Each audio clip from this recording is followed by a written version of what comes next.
Kontraksi ekonomi terbukti sudah 4 kuartal minus. Maka efek bulan Juli lockdown PPKM Jawa Bali di mana 70% peredaran uang nasional ada di sana untuk menahan laju pemaparan dibatasi gerakannya. Hal ini secara ekonomi pasti akan berpengaruh besar ke arah negatif lagi. Kita semua tahu strategi ekonomi tidak tumbuh baik selama ini. Pandemi gelombang pertama membuat minus 4 kuartal. Lalu pandemi gelombang kedua sedang kita bersama perangi saat ini. Entah apa yang terjadi dalam 2 kuartal ekonomi ke depan sisa tahun 2021 ini. Namun pemerintah tetap optimis bisa membuat ekonomi naik. Bahkan kalau tidak percaya akan dipanggil Pak Luhut.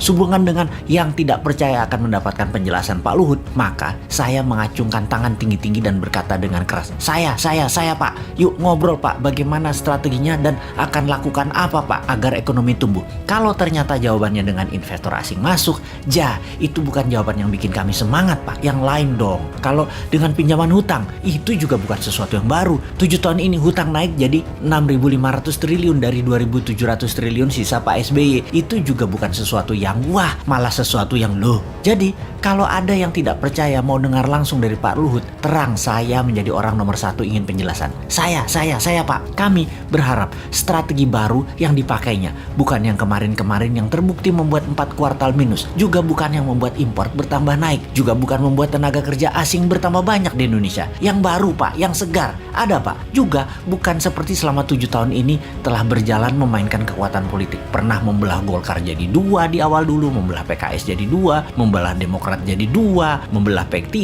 membelah PAN, baik langsung ataupun tidak langsung, mendukung atau mendiamkan perpecahan politik terjadi. Jangan lagi seperti itu. Jangan terlalu berpolitiklah bernegara. Utamakan keselamatan rakyat, humanitarian. Ekonomi juga jangan terlalu mementingkan asing lah. Hutang, investor asing, keduk hasil bumi, sumber daya alam, tanah air, tenaga kerja asing, pajak mencekik, dukunglah dengan mempermudah. Seperti izin di BPOM misalnya. Ada ribuan izin yang nyangkut tahunan di sana. Juga berpihaklah dengan regulasi digital yang terbuka dan luas agar muncul startup unicorn atau dekakorn yang sampai saat ini nggak tumbuh-tumbuh lagi. Yang ada 5 unicorn itu juga produk sebelum 2014 kebanyakan. Bukan kebijakan selama 7 tahun berkuasa. Kalian belum membantu digital anak bangsa satu pun jadi unicorn karena kebijakan kalian. Mana janjinya? Ini hanya sedikit janji kampanye yang dipertanyakan generasi muda. Lalu ada mini lockdown Jawa Bali Juli ini. Akibatnya pasti melambat lagi 2 kuartal ke depan. Bisa minus lagi. Jangan sampai 6 kali minus loh ekonominya. Sampai akhir tahun 2021 ini minus, itu berbahaya. Berat mesin ekonomi kalau turunnya terlalu dalam atau diamnya mesin terlalu lama. Yang Newmind takut adalah minyak crude oil yang saat ini $75